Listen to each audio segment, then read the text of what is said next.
Assalamualaikum warahmatullahi wabarakatuh. Saya diharapkan semuanya dalam keadaan sehat walafiat. Hari ini pertemuan kita pertama pada ekstrakurikuler sablon. Nanti kamu simak materi ini, usahakan sampai tuntas, jangan di skip video ini ya, karena kita ekstra pertemuannya masih bersifat daring, jadi kalian harus paham dulu ya. Bagi yang serius, nanti akan Pak Widi masukkan ke nilai rapot ya. Serius itu Pak Widi nanti lihat dari aktifnya kalian dalam mengikuti ekstra kurikuler sablon ini. Kalau kalian jarang ikut, jarang absen ataupun melihat video, nanti Pak Widi gak akan masukkan nilaimu ke rapot. Seperti itu, bisa dipahami ya. Nah, pada pertemuan kali ini yang ingin Pak Widi bahas mengenai sablon itu, yaitu apa sih sablon itu? Ada yang tahu nggak kira-kira? Mungkin di benakmu sablon itu seperti sablon kaos ya. Ya, itu betul. Nah, sablon sendiri merupakan termasuk ke dalam seni grafis, yaitu seni cetak yang acuannya menggunakan screen. Ya, itu sablon. Tapi tidak hanya menggunakan screen, silakan disimak ya. Nah, sablon itu dibagi menjadi dua. Yang pertama ada sablon manual, yang kedua ada sablon digital ya. Manual, digital. Manual jelas, kalau manual itu menggunakan tenaga manual, tenaga kita ya. Ada sablon kaos misalkan, seperti orang-orang tukang sablon di luar sana ya, itu nanti sama caranya seperti itu, yang memakai screen ya. Nanti Pak dijelaskan secara detail ya. Nah, ada sablon kaos itu yang kita pelajari juga, ada sablon yang manual, ada sablon stiker ya. Tadi di area plastik itu kita pelajari juga ya. Nah, sebelum kita belajar itu, nanti Pak Widi jelaskan yang paling dasar dulu, yang nggak usah menggunakan yang namanya screen ya. Itu ada namanya sablon stensil atau cetak stensil ya. Itu yang paling sederhana. Misalkan kita ingin nyetak sesuatu di kaos atau di tembok, di media lain, tapi kita nggak punya screen, nah itu pakai metode ini, namanya sablon stensil. Stensil itu dilihat dari katanya, font atau teksnya itu menggunakan font stensil ya. Di Microsoft Office kamu ketik fontnya itu stensil, tulisannya stensil ya. Itu menggunakan itu. Contoh sablonnya bisa kamu lihat, silakan di gambar, dilihat, diamati pada Indomaret ya. Kalau kamu ke Indomaret itu, kalau kamu lihat di area parkir temboknya ada tulisannya apa? Bebas parkir ya. Nah, tulisan bebas parkir itu menggunakan teknik stensil. Apa itu?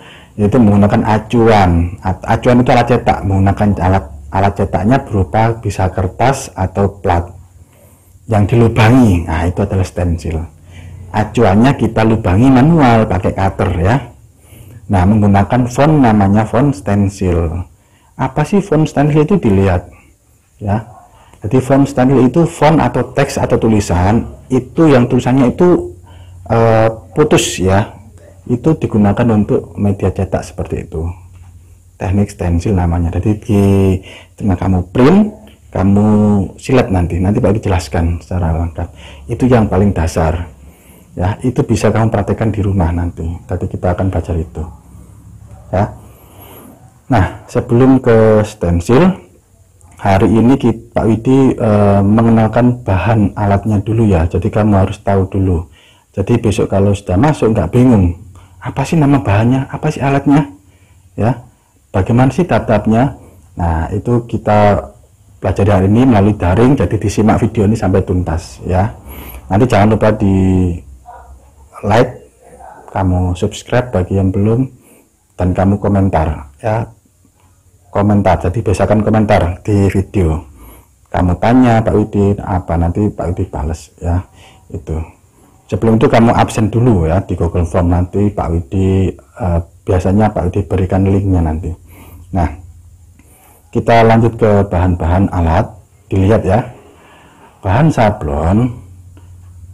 Kita patut bangga juga di sekolah kita itu memiliki alat sablon yang sangat lengkap. Sekolah lain belum ada yang selengkap kita ya, jadi kita manfaatkan ya. Di sini nanti itu kita belajar ya, otomatis belajar, berarti kita harus serius. Setelah belajar kita praktekkan. Yang namanya praktek itu pasti ada namanya trial and error, mencoba dan gagal. Anak yang kurang serius biasanya kalau nyoba nyimak dari awal nggak serius pasti gagal, dan gagal ingin mengulang lagi dia sudah males. Pak Udi nggak suka siswa kayak itu ya, mending nggak usah ikut pelajaran ya. Jadi kalau mencoba gagal diulangi lagi, coba terus. Pak Udi suka yang seperti itu, gagal mencoba lagi sampai akhirnya bisa. Itu yang Pak Udi anggap serius ya. Nah, kita langsung aja ke bahan-bahannya. Yang pertama disimak yang manual ya. Nah, manual yang pertama itu alatnya, acuannya yang paling penting adalah namanya screen. Silahkan dilihat screen. Kita nyablon manual di kaos, di handuk, di stiker, di kaca, di kardus, itu screennya itu beda. Apa yang buat beda? Yaitu ukurannya ya. Kalau kamu beli screen, orang yang jual pasti tanya gini, ukurannya berapa atau T berapa. T itu acuannya ya, ukuran. T itu tik, ukurannya berapa. Ada T45. Kalau angkanya kecil seperti 45, 455, itu lubangnya semakin besar, dihitung per lubang. T54 misalkan, atau 45 ya, atau 75 misalkan, 77, berarti tiap 1 sentinya diisi angka tersebut. Misalkan T90, berarti tiap sentinya diisi 90 helai benang ya. Jadi semakin besar angkanya itu semakin rapat dia. T77, T90 ya, lebih tinggi lagi berarti semakin rapat lubangnya.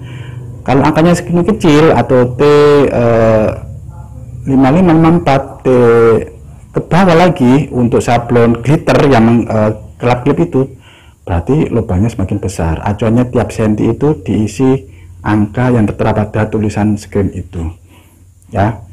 Itu screen. Di tempat kita memiliki banyak screen ya, jadi besok nggak usah beli, tapi kita manfaatkan ya. Tapi harus punya tanggung jawab, habis pakai dicuci. Pak Udi nggak mau kalau kamu habis pakai kamu geletakkan. Kalau kamu seperti itu, namamu nggak dicoret dari ekstra ya. Habis pakai langsung cuci, sudah tanggung jawab ya. Jadi jangan sampai besok anak kelas 7 setelah kamu nyablon, kamu gubur sama kaosmu, kemudian kamu geletakkan screennya, otomatis langsung namamu nggak dicoret dari ekstra ya.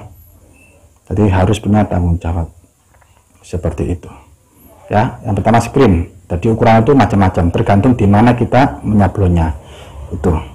Yang kedua setelah screen ada yang namanya rakel. Dilihat ya, rakel itu alat untuk menggesut screen ya, menggesut, itu namanya rakel. Kalau beli itu belinya dihitung per setiap senti. Per senti itu ada yang 1.500, 2.000 sampai 3.000 ya, mahal per senti. Kalau 10 senti tinggal dikalikan aja. Bagian bawahnya terbuat dari karet ya, jadi untuk menyapu pasta yang ada di screen, itu namanya rakel. Nah, habis itu ada yang namanya rangkaiannya itu ada pasta. Ini ya pastanya. Pasta dalam sablon itu banyak macamnya, ada seperti rubber ya, kayak karet permukaannya itu. Yang bagus itu kalau di press itu dia ngembang. Kamu pasti tahu kan, sablonannya itu kok bisa kayak timbul. Nah, itu yang mahal. Ada yang rubber biasa ya, itu ada yang murah itu tidak mengkilap ya, seperti rubber tidak, tadi cuma meresap di kain aja itu. Nah, itu pasta. Itu besok aja kalau kita sudah mulai. Sekarang pengenalan aja dulu. Nah, setelah pasta ada yang namanya meja afdruk ya. Itu meja afdruk itu berisi lampu dalamnya ya, jadi untuk menyinari. Jadi setelah screen kita oleskan obat, kita keringkan pakai dryer, dan waktu pengolesan obat itu harus di tempat gelap, tidak boleh terkena sinar langsung ya. Kenapa? Karena obatnya itu bekas sinar ya.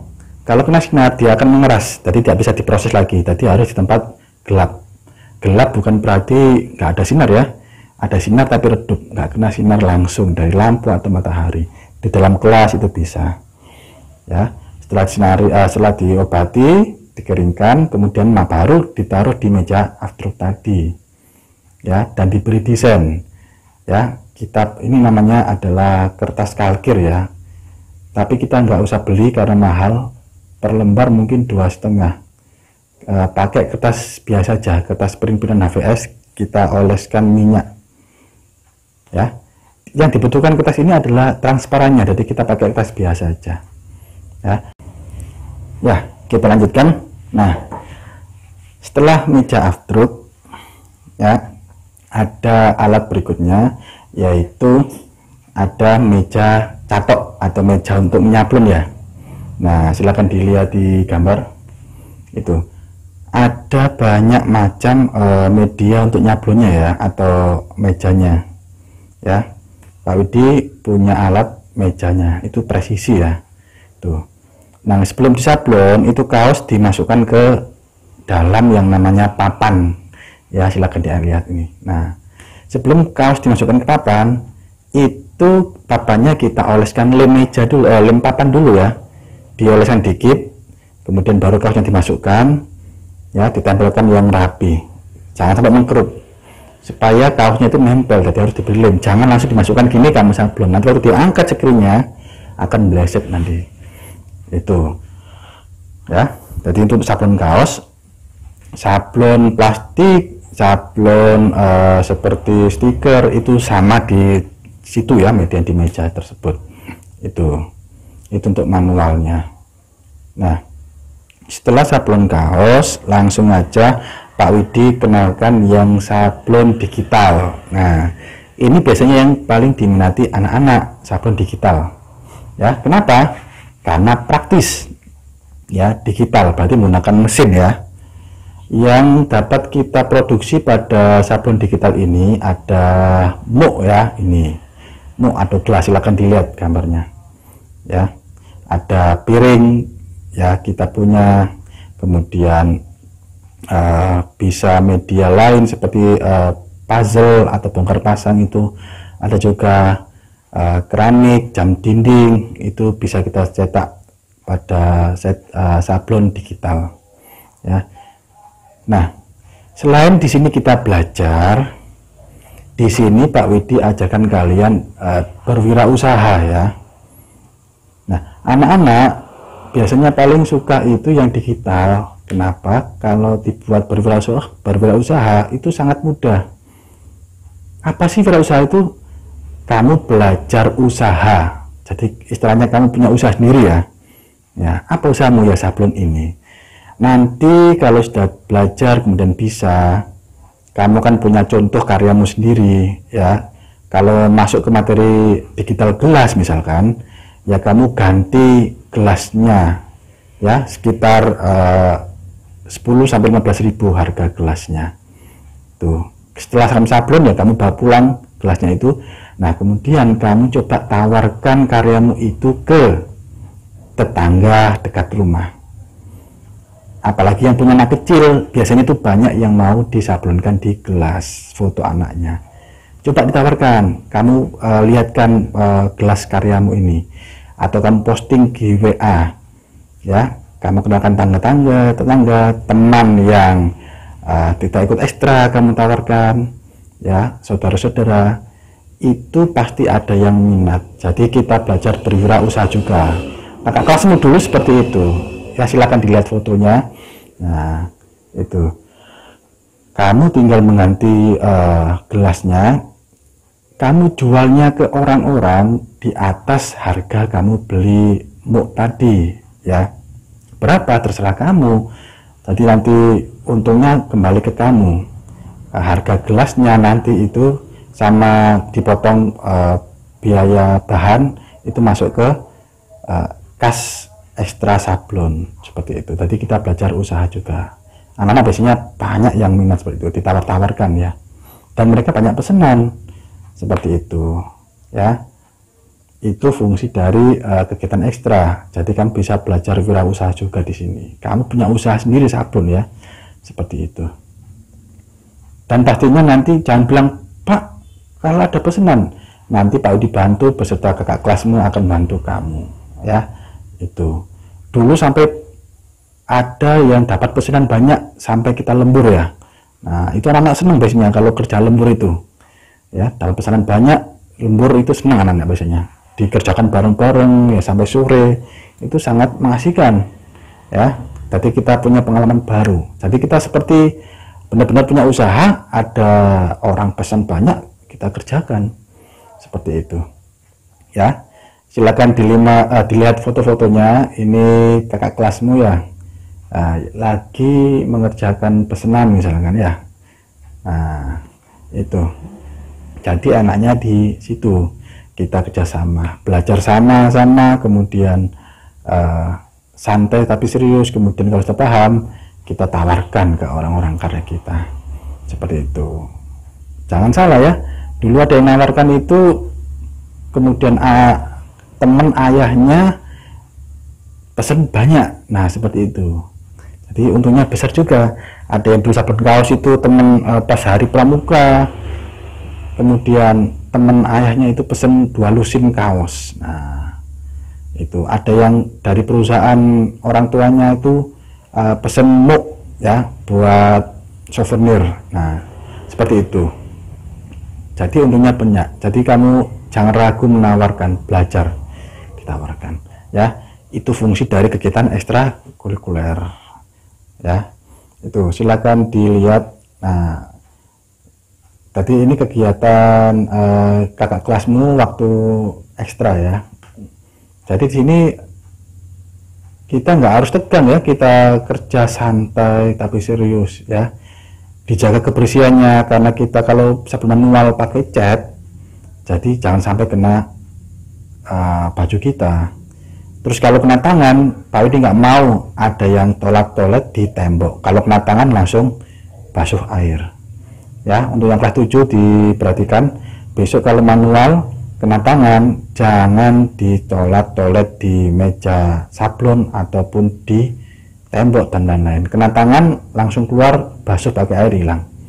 Adik pakai ketahuan seperti itu, ditolakkan ke tembok, Pak dicoret dari nama ekstra ya, seperti itu. Jadi belajar tanggung jawab seperti itu ya.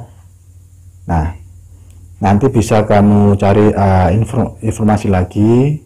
Jadi itu hari ini Pak Udi jelaskan singkat dulu ya, antara sablon manual dan sablon digital ya. Menariknya di sini itu kamu bisa belajar wirausaha juga ya. Itu dilihat contoh-contohnya. Nah kita juga tiap tahun mengadakan bazar ya.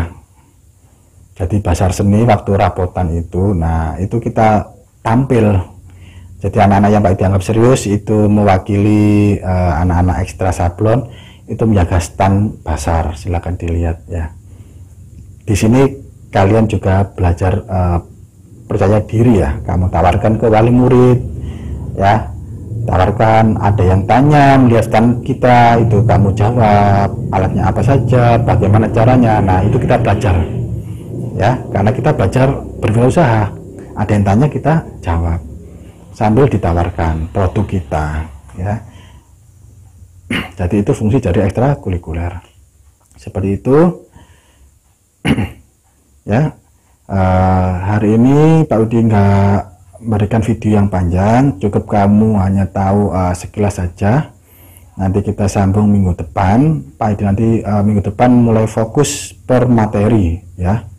Insya Allah minggu depan kita belajar yang paling dasar dulu, yaitu sablon manual ke sablon stencil ya.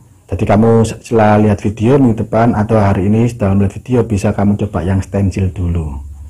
Cari font di Microsoft Office, ketik tipe teksnya yang stensil, kamu perbesar, kemudian kamu print. Setelah itu nanti dilapisi selasi bening depan belakang, kemudian kamu silet. Nah, belajar menyilet yang rapi ya.